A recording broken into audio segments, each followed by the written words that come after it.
பனிமூடிய மலைகளால் சூழப்பட்ட கைலாயத்தில் பரமசிவன் தியானத்தில் அமர்ந்திருந்தார். அவர் கண்கள் மூடியிருந்தாலும் அந்த அமைதிக்குள் அடங்கியிருந்தது சகல சுழற்சிகளின் ரகசியம். அந்த நேரத்தில் உலகத்தின் பல திசைகளில் இருந்தும் கலவரம் கிளம்பியது. பூமியில் தர்மம் வீழ்ந்தது. சூரசக்திகள் ஆட்சி செய்யத் தொடங்கியிருந்தது. தேவர்கள் பரிதவித்து பரமசிவனை நாடினார்கள்.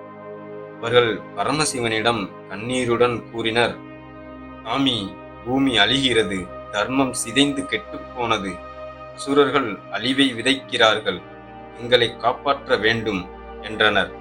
பரமசிவன் மெதுவாக கண்களை திறந்தார். முகத்தில் சிறிய சிரிப்பு. வெளியில் இருக்கிறவர்கள் உங்கள் எதிரிகள் அல்ல, உங்கள் உள்ளத்தில் ஒளிந்திருக்கும் பொய்யும் கோபம்தான் உண்மையான அசுரன். அவர் சொன்ன வார்த்தைகள் நேரடியாக பதிலளிக்கவில்லை, ஆனால் ஆழமான உண்மையை கொண்டிருந்தது.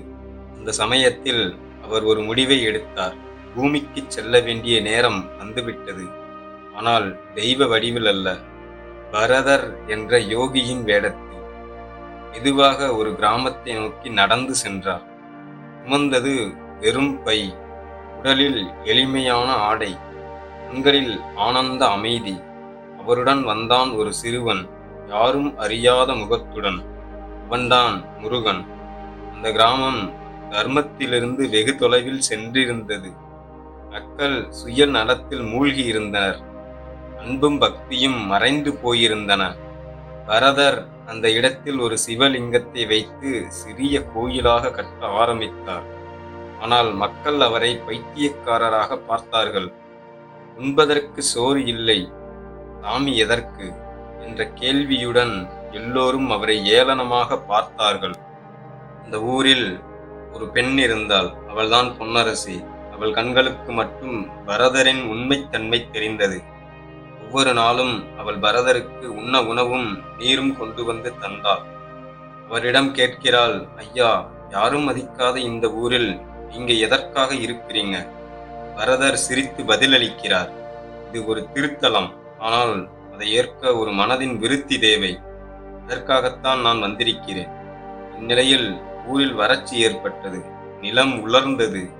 மழை பெய்யவில்லை. மக்கள் பரிதவித்தனர். பரதர் ஒரு யாகம் நடத்த வேண்டும் என கூறினார். ஆனால் யாரும் வர முன்வரவில்லை. அவர் அழைத்ததும் மூடிய கதவுகள் தான் பதிலாக இருந்தன. எல்லோரும் முகம் திருப்ப ஒருத்தி மட்டும் வந்தாள். அவள்தான் பொன்னரசி. அவள் அமைதியாக பரதர் அருகில் வந்து அமர்ந்தாள். பிறகு பரதரை பார்த்து மென்மையாக சொன்னாள், நீங்கள்தான் எங்களுக்கு பாசத்தோடு இருக்கிற அப்பா மாதிரி. மழை பெய்தாலும் பெய்யாவிட்டாலும் பரவாயில்லை, ஆனா நீங்க சிரிச்சா மட்டும் போதும், அதுதான் எங்களுக்கு சந்தோஷம் என்று கூறினார். அந்த நிமிடம் பரதர் பரமசிவன் தனது உண்மையான வடிவத்தை எடுத்தார். அவர் உருவம் மெதுவாக ஒளிர்ந்தது. வானம் கரைந்து மழை பெய்தது. மின்னல் புரண்டது. பரமசிவன் தாண்டவம் ஆடினார். பூமி தன் வாழ்நாளை மீண்டும் பெற்றது. மக்கள் விழுந்து வணங்கினர். யாரும் நம்பாத பரதர் பரமசிவனாக வெளிப்பட்ட நிமிடம் அந்த ஊர் ஒரு திருத்தலமாக மாறியது. பொன்னரசிக்கு சிவன் தனது கருணையை அளித்தார். அவளது அமைதி, பக்தி, அன்பு அனைத்தும் சிவனின் உள்ளத்தை தொட்டன. இந்த ஊர் இன்று திருவிருத்தம் என்று அழைக்கப்படுகிறது. அங்கு திருவிருத்தேஸ்வரர் கோயில் எழுந்தது. பக்தர்கள் இன்றும் கூட மழை வேண்டி பிரார்த்திக்கிறார்கள். ஏனெனில் அவர்கள் நம்புகிறார்கள், அந்த இடத்தில் ஒரு பொன்னரசி ஒரு நாளில் ஒரு சாமியை பார்த்தார். அந்த சாமி இன்றும் கூட அவளின் சிரிப்புக்காக மழையை தருகிறான் என்று. சிவன் வெளிப்படையாக கண்களுக்கு தோன்றவில்லை என்பதால் அவர் இல்லை என்று பொருள் அல்ல. நம்முள் உண்மை மனமும் உணர்வான பக்தியும் இருந்தால் சிவன் நிச்சயமாக நம்முள் தோன்றுவார். உருவமாக அல்ல, உணர்வாக. நன்றி, வணக்கம்.